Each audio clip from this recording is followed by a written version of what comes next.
What's happening? So, talking about stage fright. How do you feel about stage fright? So when I go on stage or before I do, I think that I'm going to freeze and forget my lines or, just freeze and look like an idiot on stage. So, first of all, if you're prepared before you get on a stage, you have less to be afraid of. So, one of the most, sensible things to do is, well, be prepared. Don't try out new material on stage unless you're an improv artist or an improvisational musician.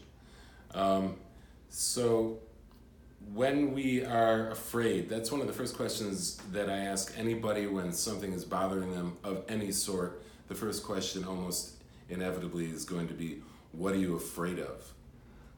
Because that's the real problem. So if you forget your lines or you forget your lyrics, first of all, most people don't know all of them or any of them in some cases, especially if it's original material. And if you can keep yourself at a high frequency, in a highly energized state, you're going to find ways to get through it. Now, one of the myths I want to say about stage fright, or one of the misguided pieces of advice that people get when they're having stage fright, is calm down. Don't calm down. You're going to lose all your energy. Use that energy to your advantage.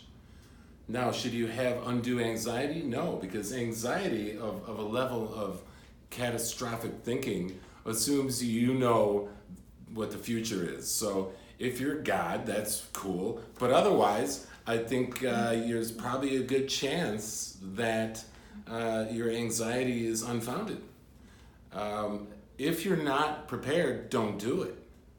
But if you're prepared, what are you being so anxious about? So we're worrying more about ourselves, and that's part of the problem. We're worrying more about ourselves and what people are going to think of us when we get onto a stage.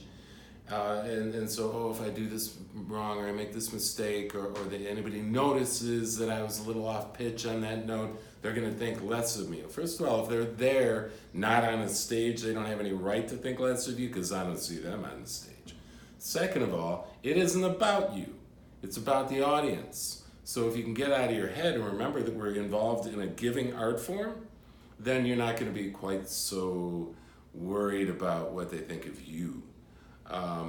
Sometimes I talk to my wife in this little voice like this, and I go, hey, it's like Marge Simpson, and I go, hey, and it's some little alien creature, and even I do this because it has the same effect it's having right now in Gloria. It makes her laugh. And I don't care how much of a goofball I appear to be when I do things like this because it makes her laugh. And it's about this other person. It's not about me. So whatever anybody thinks of me doing that goofy little voice, I'm not really that concerned with it. If they think I'm a goofball, fine. Actually, I am, so that's all good. I'm not looking for approval based upon what I think people like me should or should not do, or people like us do or do not do this. All right? That's What people are you talking about? The people in your own story? If the people in your own story are as outstanding a human being as you are, then they're not going to care what you do to make somebody happy or to make somebody laugh or to make somebody cheer, cry, or become inspired or whatever it is that your music or performance art does. Because all of a sudden, the people like me, as far as I'm concerned, if I were to use my own example, people like me, what people like me do, or people like us, my group of people, the people that I prefer to surround myself with, what people like us do is care about other people and look for ways to inspire them, look for ways to encourage them through hardship, look for ways to support them on any positive adventure they might take. I say positive because I don't want to encourage people to do things that are negative. So just then to speak a little bit on the negative aspect of things. When people talk about anxiety with me and I try and talk them out of anxiety and I remind them that they're not a god, so they can't really tell the future, they oftentimes, or not oftentimes, but there are people who will respond with this. Yes, but every time I do this, every time I have these anxieties, they come true. I'm gonna swear. Bullshit. Okay? You remember the times that fail because that's where you're focusing. If so, and there are going to be lots of failures, no question. Also, you're going to manifest your emotion. That's why gratitude is such a powerful emotion. If you have gratitude ahead of something, you're like, wow, when I accomplish this, I'm going to be so grateful. Your life will begin to manifest that. It's like when you get a new car and all of a sudden everybody else has that car. Everybody had that car, you're just aware of it. When you write down goals, you start to see opportunities to fulfill them. Okay? If you are living in your anxiety, you are going to manifest it. If that's your comfort zone, anxiety, and the accompanying depression that comes from your perceived constant failures, then you need to get out of that comfort zone because it's not doing you any good and it's extremely self-centered to remain in your own feeling of a sense of failure all the time.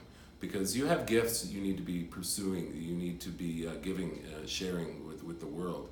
And the more you do to hinder yourself and remain in these comfort zones of, oh, I'm accustomed to failure, or I'm accustomed to being in this place, or this always only happens to me, and this kind of crap.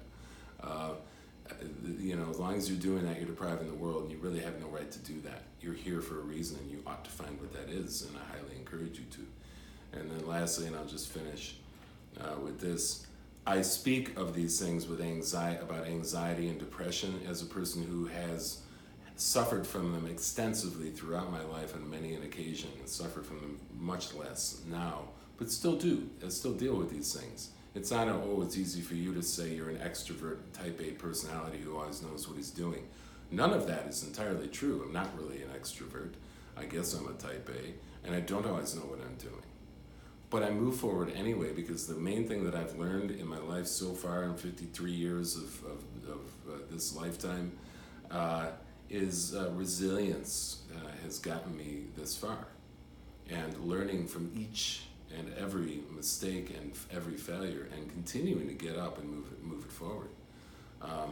I could speak at length on the depths of depression, anxiety, and despair that I've dealt with, but I'm not going to trouble you with that. Suffice it to say, if you read my book, you'll certainly get a taste of it. And that's a plug to read my book, if you feel the need. But people like you, it might not be the story you're looking for, and that's the thing to always remember with your audience. If they don't like it, you're just not telling their story. Don't take offense. It's not a personal attack on you. Get over yourself. It's about the people you're performing for. All right. Peace.